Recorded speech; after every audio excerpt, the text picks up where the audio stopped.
Une leçon.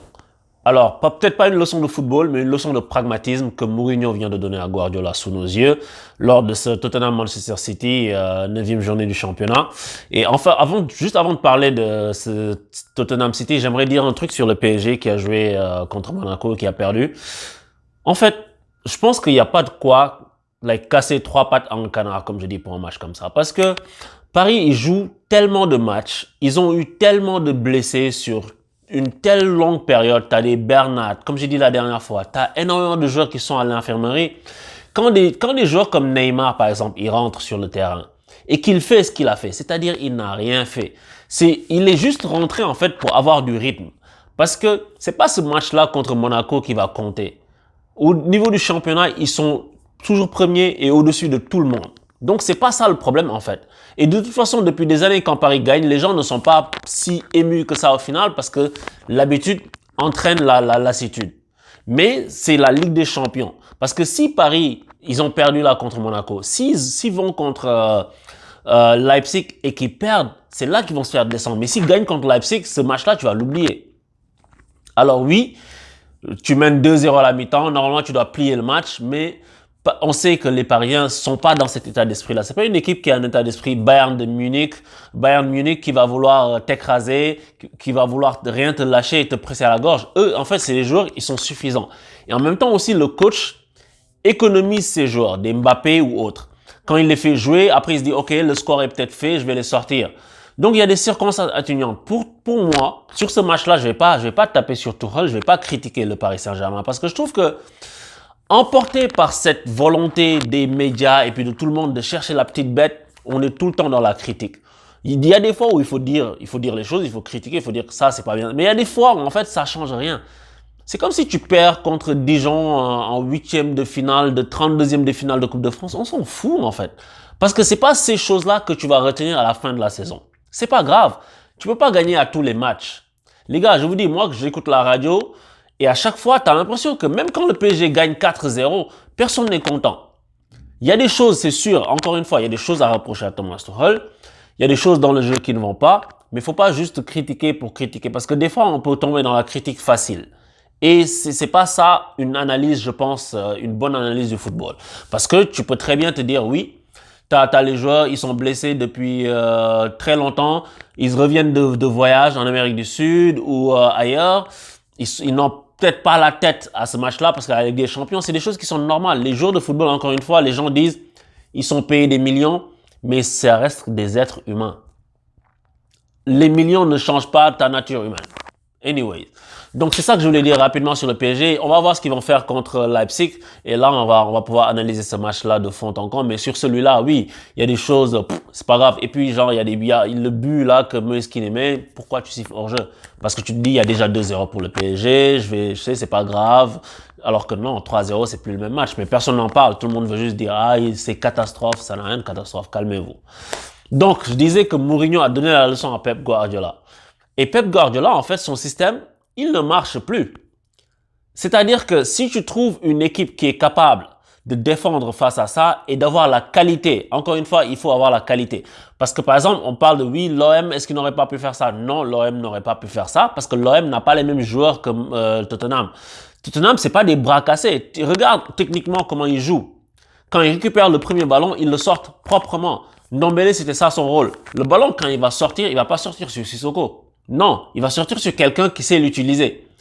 Ndombele, il est très bon, contrôler, faire la première passe vers l'avant. Et Tottenham, c'est pas une équipe qui joue avec, et c'est le style mourinien ça, c'est pas une équipe qui va jouer avec de la fioriture, je contrôle, je me la donne, je regarde. Non, c'est un jeu vertical. Je prends le ballon, je lance en contre-attaque Son, ou bien Reguilon qui part en contre-attaque, quelqu'un accompagne, c'est tout. Les latéraux montent, et d'ailleurs, c'est les seules occasions où leur bloc est déséquilibré. Mais de toute façon, c'est normal. Quand tu attaques, ton bloc se déséquilibre. Mais sinon, ils ont attendu City avec un bloc non pas bas, mais médian. Bloc médian, c'est-à-dire pourquoi ils ne font pas bloc bas? Parce que quand tu joues contre une équipe comme City, si tu joues en bloc très bas, vraiment devant ta surface, il risque de t'arriver que les adversaires vont se retrouver souvent dans ta surface et tu risques de prendre des pénaltys. Donc, il faut que tu gardes les adversaires assez loin de ton but et puis que tu sois pas trop loin non plus toi-même de ton but pour pas avoir beaucoup d'espace dans ta profondeur. Parce que si tu as de l'espace dans ta profondeur, ils vont l'exploiter. Donc, Tottenham, ils ont fait un bloc défensif médian. Si tu regardes le jeu de Tottenham quand ils n'avaient pas le ballon, avec une première ligne défensive qui se retrouve au niveau de la ligne du milieu de terrain, et c'est Ndombele qui faisait le premier chasseur, plutôt que Harry Kane. Alors que tu te disais que c'était peut-être Harry Kane qui allait faire le premier chasseur, mais c'est Ndombele qui avait ce rôle-là, d'aller harceler rapidement. Mais c'était pas Tottenham, ils pratiquent pas un gegenpressing, par exemple à la Liverpool ou à la City. Pourquoi? Parce que leur configuration, elle est comme ça. Elle est écoute, nous, on n'est pas très haut sur le terrain, on est assez médian, et quand on perd la balle, on va juste gêner la première relance, on va juste se contenter de cadrer le porteur pour que notre équipe puisse se replacer défensivement. On entend souvent parler d'attaque placée, Tottenham, ils font de la défense placée. Et c'est vrai que c'est pas beau, c'est pas le plus spectaculaire, mais ça traduit le style Mourinho. Quand je dis que Mourinho a donné une leçon à Guardiola, c'est que Mourinho, il sait que pour gagner contre une équipe comme ça, comme celle de City, de Guardiola, c'est ça qu'il faut qu'il fasse. Guardiola, lui, c'est quelqu'un qui ne déroge pas à ses principes. On le connaît. Mais il n'a plus des joueurs d'une qualité de, je sais pas, de Xavi, Iniesta, Messi pour te débloquer des situations comme ça. Et même avec le City d'il y a 2 ans, il n'a plus élément incontournable. Moi, je comprends toujours pas pourquoi ils l'ont laissé partir ce gars-là. Je pense qu'il pouvait encore rester à City un peu. David Silva. Parce que t'imagines, tu dois prendre David Silva, Kevin De Bruyne, tu es dans la muse. Et puis si tu rajoutes à ça Bernardo Silva, qui aujourd'hui n'a pas été bon, et Mahrez aussi n'a pas été bon malheureusement pour City, City avait plus d'options. Et puis avec Agüero qui est tout le temps blessé aussi, tu es obligé de mettre Jesus qui vient de revenir, mais qui n'est pas aussi efficace, je parle en termes d'efficacité qu'Agüero. C'est plus compliqué. C'est plus compliqué. Tu manques un point de fixation devant pour garder le ballon, faire des petites combinaisons parce que tu les as pas. Tottenham, ils ont poussé City à jouer sur le côté pour repiquer, mais après, City, tu te retrouves enfermé.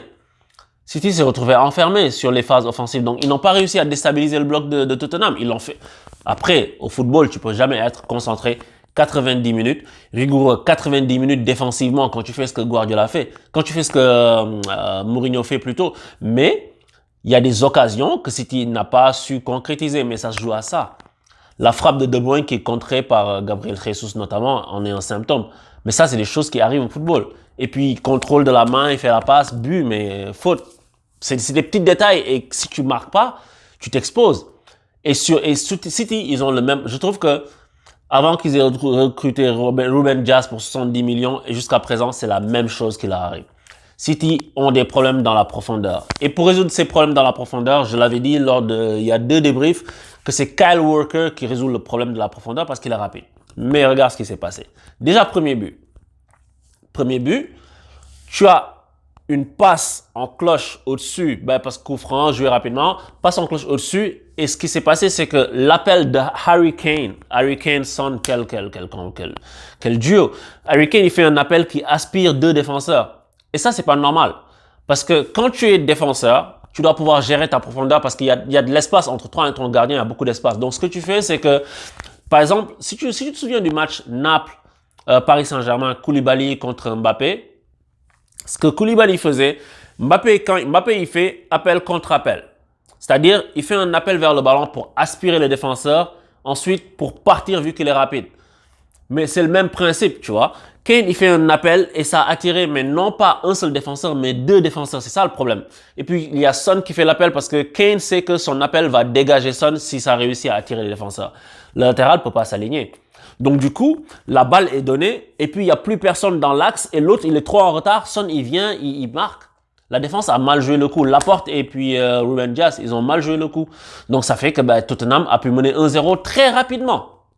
Et quand une équipe comme ça, qui t'attend, qui a décidé de t'attendre de toute façon tout le match, tu réussis à être derrière elle, mon gars, ça va être très très compliqué. Il va falloir être très costaud pour les bouger défensivement, pour pouvoir trouver la faille. Et City n'a jamais eu l'espace de le faire. Parce que ni Bernardo Silva, comme j'ai dit, ni Riyad Mahrez n'ont réussi à le faire. Et ça manquait beaucoup d'imagination. Beaucoup d'imagination. J'ai trouvé City impuissant devant le bloc défensif de Tottenham. Très bien organisé, très bien regroupé et avec très peu de fautes de marquage. je trouve. Et quand une équipe est comme ça, tu sais, il faut saluer. Des fois, souvent, on magnifie le mouvement collectif quand il s'agit d'attaque. Le mouvement offensif, on le magnifie parce que c'est beau. Les joueurs courent dans ce sens-là, se déplacent, le ballon bouge avec eux. Mais aussi, la défense est un art. Et Mourinho, il érige la défense, genre justement à ce rang-là d'art. Parce que c'est aussi beau de voir une équipe qui coulisse. C'est beau de voir une équipe qui joue ensemble, bloc, qui enferme l'adversaire sur un côté, qui lui permet pas de changer le jeu. Ça a aussi du mérite quelque part. Parce que Tottenham gagne les matchs avec la défense. Parce que c'est une assise qui permet d'enfermer l'adversaire et l'adversaire est déstabilisé pour essayer de trouver une faille et toi tu en profites justement pour trouver sa faille à lui. Parce que le deuxième but c'est quoi? Souvenez-vous de ce que j'ai dit il y a quelques minutes. J'ai dit que City, pour régler son problème de profondeur, il joue avec Kyle Walker, qui est ultra supersonique, super rapide le mec. Il rattrape toutes les balles qui sont comme ça. Mais regarde le deuxième but, Kyle Walker, il est trop haut. Il est trop haut le Kyle Walker. Et sur la contre-attaque que Lo Celso lui parle, guess qui est en train de poursuivre Lo Celso? C'est pas Kyle Walker, c'est Kevin De Bruyne. Et là, mes amis, c'est toute la différence. Kevin De Bruyne, il fait pas ce que Walker fait. C'est pas son rôle. Donc, l'autre, il est beaucoup plus rapide. Et puis, il arrive devant le but, il peut marquer. C'est aussi simple que ça. Tottenham, ils ont joué sur leur force et ils ont su faire preuve de patience pour exploiter les failles du City de Guardiola.